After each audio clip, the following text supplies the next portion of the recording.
Think you know everything about Lucille Ball's follow-up to I Love Lucy? Think again. Behind the wholesome family sitcom lurked explosive feuds with Hollywood legends, near-death drowning incidents caught on camera, bizarre celebrity cameos from music producer Phil Spector, and production secrets so wild that CBS executives threatened to cancel the show. From Lucille Ball's ruthless firing decisions to Joan Crawford's drunken meltdowns on set, the Lucy Show's backstage drama was far more shocking than anything that aired on television. Fact 1. Lucy nearly drowned on camera. One of the most memorable episodes of The Lucy Show became genuinely dangerous when Lucille Ball almost drowned while filming in front of a live studio audience. The episode, which featured Lucy and Vivian trapped in a glass shower that begins filling with water, was supposed to be just another comedic mishap for the beloved redhead. However, what audiences witnessed was far more terrifying than anyone expected. During the filming of this particular scene, Ball had to dive underwater to the bottom of the flooding shower stall as part of the scripted comedy routine. The setup seemed straightforward enough for an actress known for her fearless physical comedy, but something went seriously wrong beneath the surface. Ball became disoriented underwater and found herself unable to turn back upright or find her way to the surface for air. Vivian Vance, who was performing alongside her longtime friend and co-star, quickly realized that Ball was in real danger. Without hesitation, Vance reached down and grabbed Ball by her famous red hair, pulling her friend up to safety before she could drown. The entire frightening incident happened in real time, captured by the cameras rolling for the live studio audience. Because The Lucy Show was filmed live before an audience using multiple cameras, this genuine life-threatening moment made it into the final episode that viewers saw on television. What looked like part of the comedy routine was actually Vance saving Ball's life on camera. The incident demonstrates just how committed Ball was to her physical comedy, often putting herself in genuinely risky situations for the sake of entertainment. Vance later recalled the scary moment, explaining how she had to act quickly when she saw her friend struggling underwater. The fact that this near-drowning incident remained in the finished episode shows how seamlessly the rescue was integrated into what appeared to be planned comedy, though it was anything but planned. Fact 2. Joan Crawford's explosive feud. When legendary Hollywood actress Joan Crawford guest starred on The Lucy Show in an episode called Lucy and the Lost Star, what should have been a career highlight turned into one of the most notorious behind-the-scenes disasters in television history. Crawford, who was originally supposed to be replaced by Gloria Swanson before Swanson backed out due to health reasons, arrived on set in a condition that shocked the cast and crew. According to multiple sources, Crawford was frequently intoxicated during filming and struggled to remember even the simplest lines, creating massive delays and frustration for everyone involved. Lucille Ball, who was known for running a tight ship and maintaining professional standards on her sets, became increasingly irritated with Crawford's unprofessional behavior throughout the production. The situation became so tense that Ball reportedly requested several times to have Crawford replaced with Gloria Swanson, but it was too late in the production schedule to make such a major casting change. The conflict reached its peak when Crawford became so upset and defensive about the criticism of her performance that she refused to leave her dressing room, essentially holding up the entire production. The standoff continued until Vanda Barra, a featured actress who frequently appeared on The Lucy Show, finally managed to convince Crawford to return to the set by giving her what was described as a much-needed pep talk to boost her confidence. The most explosive moment came during a later interview, when Crawford was asked about her experience working with Lucille Ball. Her response became legendary in Hollywood circles when she declared, "And they call me a bitch. Lucy can out-bitch me any day of the week." This quote revealed just how bitter the relationship had become between two of Hollywood's most powerful women, turning what should have been a dream collaboration into a public relations nightmare that became the subject of celebrity gossip for years to come. Fact 3. Phil Spector's only singing appearance. In one of the most unexpected musical collaborations in television history, legendary music producer Phil Spector provided both the music and vocals for the theme song of Lucy in London, a 1966 CBS special that featured Lucille Ball exploring the swinging London scene. Spector, who was famous for creating the revolutionary wall of sound recording technique and producing hits for artists like the Ronettes and the Crystals, rarely performed vocals on any recordings, making this television appearance incredibly unique in his career. The special itself was a colorful attempt to capitalize on the mod fashion and music trends that were exploding in London during the mid-1960s. Ball's character, Lucy Carmichael, won a trip to London in a jingle contest and found herself immersed in the world of miniskirts, go-go boots, and the latest British fashion trends. The show was filmed entirely on location in London and featured guest appearances by Anthony Newley and the popular British band, the Dave Clark Five. Spector's contribution to the special came in the form of a theme song that was loaded with authentic 1960s slang and perfectly captured the era's fascination with London's youth culture. His vocals, which were a rare treat for fans of his production work, delivered lyrics that celebrated the fashion revolution happening in London at the time. The song described Lucy's adventures in the mod scene and her transformation into a fashionable London trendsetter. The Lucy in London special represented the only time Desilu Productions filmed a project overseas, making it a historic production in multiple ways. While the special received high viewership when it aired, critics were not particularly impressed with the overall production, though Spector's musical contribution was noted as one of the more memorable elements of the show, giving fans a unique glimpse into the producer's rarely heard singing voice. Fact 4. The show was never meant to last. What became a 6-season television success story was originally conceived as nothing more than a desperate one-season financial band-aid for a struggling production company. By 1962, Desilu Productions, the studio that Lucille Ball and Desi Arnaz had built together, was facing serious financial troubles that threatened its very existence. The company had suffered a series of devastating blows when 4 of their situation comedies were cancelled in rapid succession, including The Ann Sothern Show, Angel, Harrigan and Son, and Guestward Ho, leaving them with only one hit series, The Untouchables, to keep the lights on. Desi Arnaz, who was serving as president of Desilu Productions at the time, approached his ex-wife with a proposal that was purely business-driven rather than creative. He suggested that Ball return to weekly television in a new sitcom, but the arrangement was explicitly described as a temporary stopgap measure designed to get CBS to pump some much-needed money into the struggling studio. The network executives were initially skeptical about whether Ball could successfully carry a show without Arnaz by her side, and they questioned whether she could follow up the massive success of I Love Lucy with anything that would capture audiences in the same way.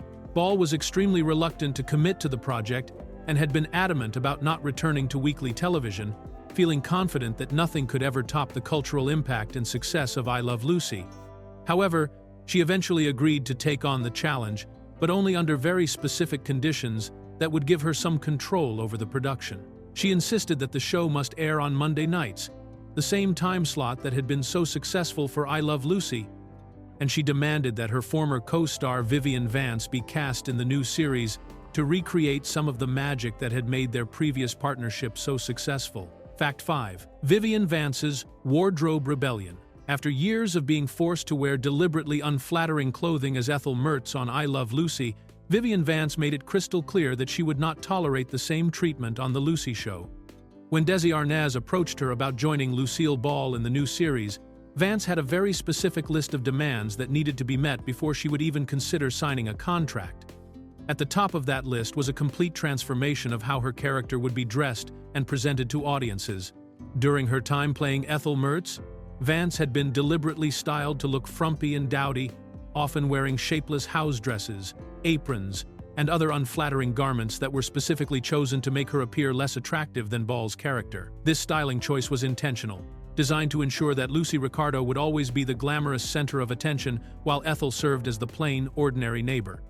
Vance had endured this treatment for 6 years, watching as her natural beauty and sense of style were hidden beneath layers of deliberately unattractive costumes. When the opportunity came to join The Lucy Show, Vance saw her chance to break free from this image and declared that the days of a frumpy best friend were over. She insisted that her new character, Vivian Bagley, would be allowed to wear stylish, attractive clothing that would showcase her real personality and appearance. This demand was not just about vanity, but about professional respect and the desire to be seen as an equal partner rather than a comedic sidekick whose appearance was sacrificed for laughs. The producers agreed to Vance's wardrobe demands, along with her requests for an increase in salary, co-star billing, and the right to have her character share her real first name. This marked a significant shift in how female characters were portrayed on television, moving away from the idea that comedy required one woman to be deliberately made less attractive than another. Fact 6. Lucy threatened retirement over teenager. In one of the most ruthless power plays in television history, Lucille Ball forced CBS to remove a popular teenage actress from The Lucy Show by threatening to end her own career if the network didn't comply with her demands. The actress in question was Candy Moore, who played Lucy's daughter Chris Carmichael and had become unexpectedly popular with teenage audiences across the country. Moore's rising fame had made her the subject of dozens of articles in youth-oriented magazines, and her fan mail was growing rapidly as the show progressed through its early seasons. Despite being under contract for the series, Moore and the other child actors, including Jimmy Garrett and Ralph Hart, were used minimally during the third season as Ball began to shift the show's focus away from family storylines. In what would become Moore's final appearance, the episode Lucy and the Old Mansion, all three children appeared only in the opening scene, delivered a few lines of dialogue, and then disappeared from the episode entirely. This marked the last time viewers would see all three young actors together on the show. CBS executives initially resisted Ball's decision to write out Moore, recognizing that the teenage actress had developed a significant following and represented valuable audience appeal for younger viewers.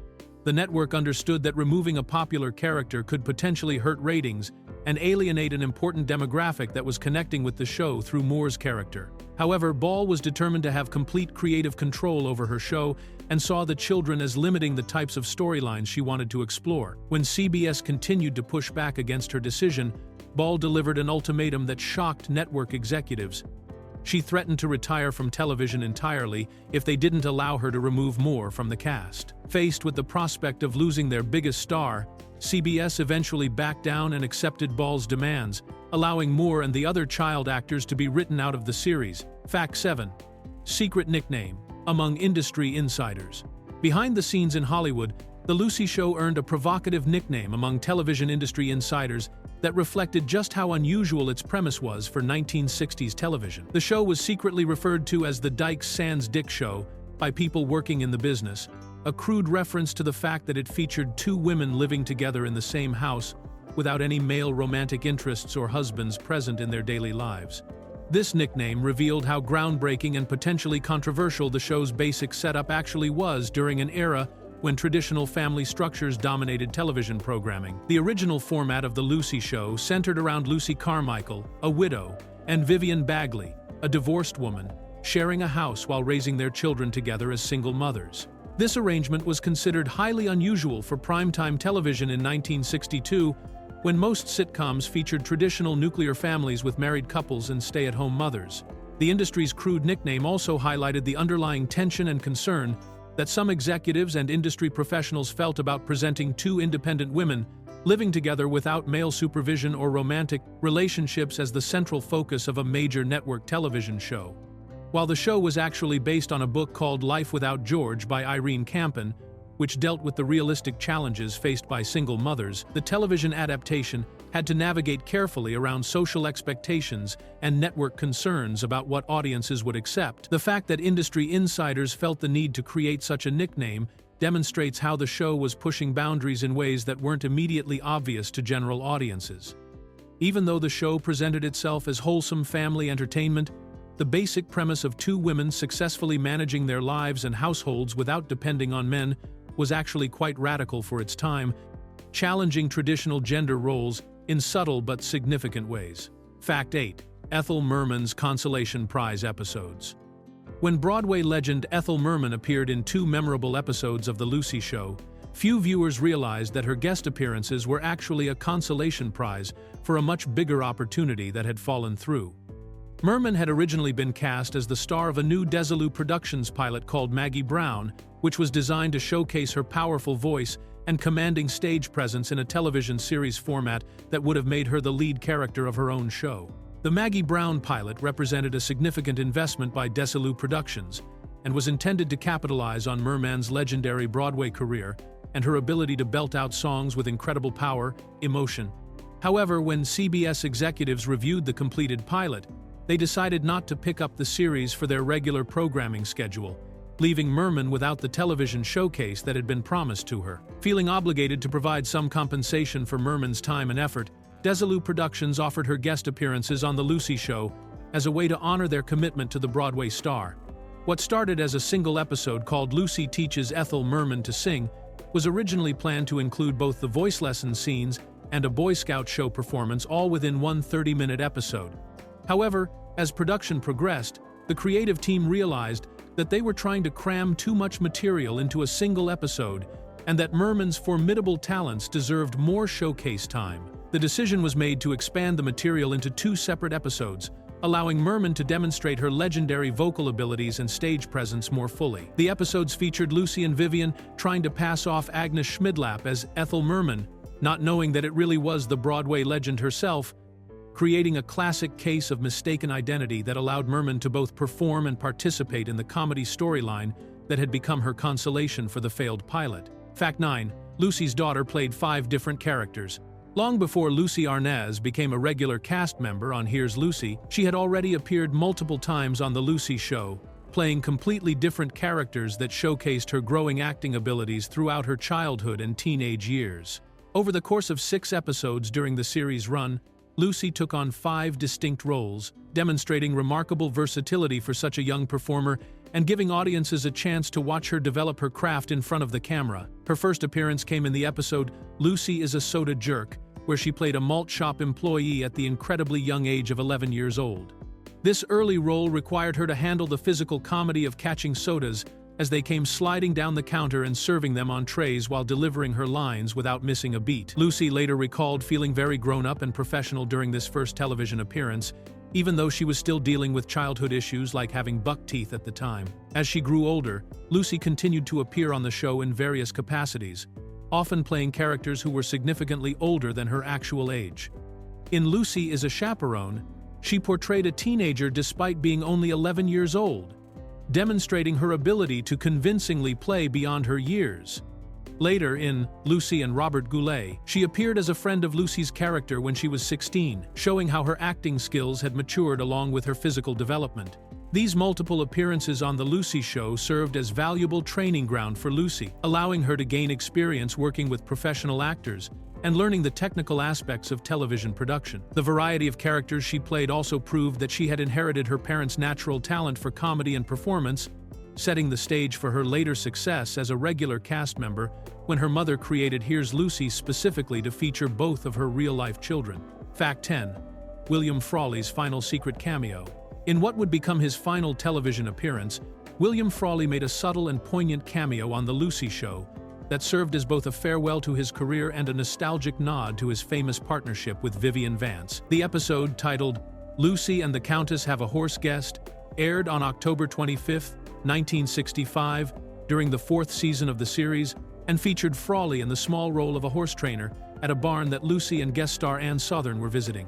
Frawley's appearance was brief but memorable, as he delivered his lines with the same gruff charm that had made Fred Mertz such a beloved character on I Love Lucy.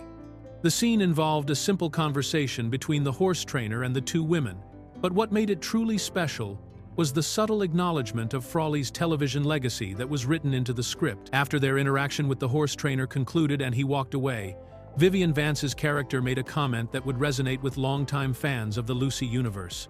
Looking thoughtfully at the departing horse trainer, Vance remarked, "You know, he reminds me of someone I used to know." This seemingly innocent line was actually a carefully crafted inside joke that acknowledged the real-life history between Vance and Frawley, who had played married neighbors Fred and Ethel Mertz for 6 years on I Love Lucy.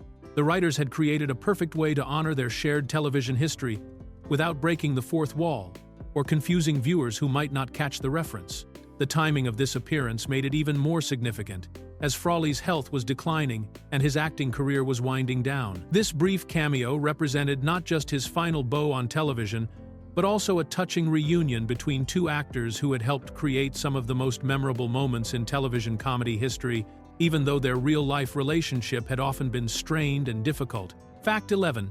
Hidden Hogan's Heroes Easter Egg. Sharp-eyed viewers who watched the episode Lucy and John Wayne could spot a cleverly hidden reference to another popular CBS television show that was airing at the same time as The Lucy Show. During John Wayne's guest appearance on the series, a photograph of Bob Crane in his Colonel Hogan uniform from Hogan's Heroes can be seen in the background as the legendary Western star exits a scene, creating an unexpected crossover moment between 2 completely different types of television programming. This Easter egg was particularly amusing because it represented a collision between the wholesome family comedy world of The Lucy Show and the World War II prison camp setting of Hogan's Heroes, 2 shows that could not have been more different in tone and subject matter. Hogan's Heroes, which premiered in 1965, was a controversial comedy that found humor in the story of Allied prisoners of war running elaborate schemes under the noses of their German captors, while The Lucy Show focused on the domestic adventures of a widow trying to navigate daily life with her best friend. The placement of Crane's photograph was likely the work of someone in the props department who thought it would be fun to include a reference to another CBS show, creating an inside joke for network employees and observant viewers who might catch the reference. This type of cross-show reference was relatively uncommon in television during the 1960s, making the Easter egg even more special for fans who discovered it. The fact that this subtle reference appeared during John Wayne's guest spot made it even more interesting, as Wayne represented the ultimate masculine Western hero, while Bob Crane's Colonel Hogan was a wisecracking prisoner of war who used humor and cunning to outwit his captors. The contrast between these two very different types of television characters sharing screen space, even in such a subtle way, highlighted the diversity of programming that CBS was offering viewers during this era of television history. Fact 12. Lucy ended her own hit show. In one of the most surprising decisions in television history, Lucille Ball deliberately chose to end The Lucy Show at the height of its success, walking away from a series that was ranking as the second biggest show on television during its final season. The decision had nothing to do with declining ratings, creative differences, or personal conflicts, but everything to do with Ball's fierce desire to maintain control over her own creative work and financial destiny. The turning point came in 1967 when Ball made the strategic decision to sell Desilu Productions to Gulf and Western Industries, a major conglomerate that was expanding into the entertainment business. While this sale provided Ball with significant financial benefits and allowed her to cash out her ownership stake in the production company she had built with Desi Arnaz, it also meant that she would no longer own The Lucy Show, which had been produced under the Desilu banner since its inception. For Ball, the prospect of continuing to star in a television series that she no longer owned was completely unacceptable, representing a fundamental shift in her relationship with her own work. Throughout her career, she had fought hard to maintain creative and financial control over her projects, and the idea of working as an employee on someone else's show, even if it was based on her own persona and comedic style, went against everything she believed about her professional independence. Rather than compromise her principles or negotiate a deal that would have kept the successful show on the air under new ownership, Ball made the bold decision to simply end The Lucy Show entirely. The final episode aired on March 11, 1968, bringing to a close a series that was still drawing massive audiences and generating significant revenue for the network. Just 6 months later, Ball launched Here's Lucy, a new series that she owned and controlled completely, proving that she was willing to start over rather than work for someone else. Fact 13. The first divorced woman on primetime. While The Lucy Show may have appeared to be just another wholesome family sitcom, it actually broke significant social ground by featuring the first divorced woman as a main character on primetime television. Vivian Vance's character, Vivian Bagley, was quietly making television history every week as a divorced single mother who was successfully managing her life and raising her son without a husband, representing a demographic that had been largely invisible on television screens up to that point. The show's groundbreaking approach to depicting single women came about through a careful balancing act between social progress and network concerns about audience acceptance. The original source material for the series was a book called Life Without George by Irene Campen, which centered on two divorced women living together and raising their children as single mothers. However, when the concept was adapted for television, the producers made a strategic decision to modify one of the characters to make the premise more palatable to 1960s audiences. Lucy's character was changed from a divorced woman to a widow, a status that was considered much more socially acceptable and sympathetic to television viewers of the era. The consensus among the creative team and network executives was that audiences might be offended by a Lucy character who was divorced, even though this was technically a completely new character, separate from Lucy Ricardo, and despite the fact that Lucille Ball herself had recently gone through a very public divorce from Desi Arnaz. By making one character a widow and keeping the other as a divorcee, the show was able to present both traditional and progressive viewpoints simultaneously. Vivian Bagley's character represented a new kind of television woman who had ended her marriage and was thriving independently, while Lucy Carmichael's widowed status provided a more conventional explanation for her single status, that wouldn't challenge audiences too dramatically, allowing the show to push boundaries while still maintaining broad appeal. Fact 14. Unfinished episode due to injury. In a rare case of a television episode being completely abandoned after rehearsals had already begun, an entire first-season installment of The Lucy Show called Lucy and Viv Fight Over Harry was cancelled before filming night due to a combination of production problems and creative challenges that proved impossible to overcome. The episode had been written and was already in the rehearsal stage when a series of unfortunate events made it clear that the production could not proceed as planned. The first major problem occurred when Jimmy Garrett, who played Lucy's son, Jerry Carmichael, injured his ankle during rehearsal while practicing a scene that required physical movement. This injury was serious enough to affect his ability to perform his role in the episode, creating an immediate obstacle for the production team, who had to decide whether to modify the script or find a way to work around his limited mobility. Even more challenging than Garrett's injury were the ambitious technical requirements that the episode demanded, including complex photography techniques that had never before been attempted on a Lucille Ball television program. The script called for innovative camera work, including silhouette photography and other sophisticated visual effects that were pushing the boundaries of what was technically possible for a sitcom production in the early 1960s. As rehearsals continued, it became clear that the production team was struggling to execute these complex techniques successfully, and the combination of technical difficulties and the cast injury created a situation where the episode simply could not be completed to the standards that the show demanded. An additional factor in the decision to cancel the episode was that the plot firmly established romantic feelings between Lucy Carmichael and her neighbor Harry Connors, played by Dick Martin, but the creative team had already decided to write Martin's character out of the series, making the episode work against the show's long-term storytelling goals. Fact 15. Elephant trainer caught on camera.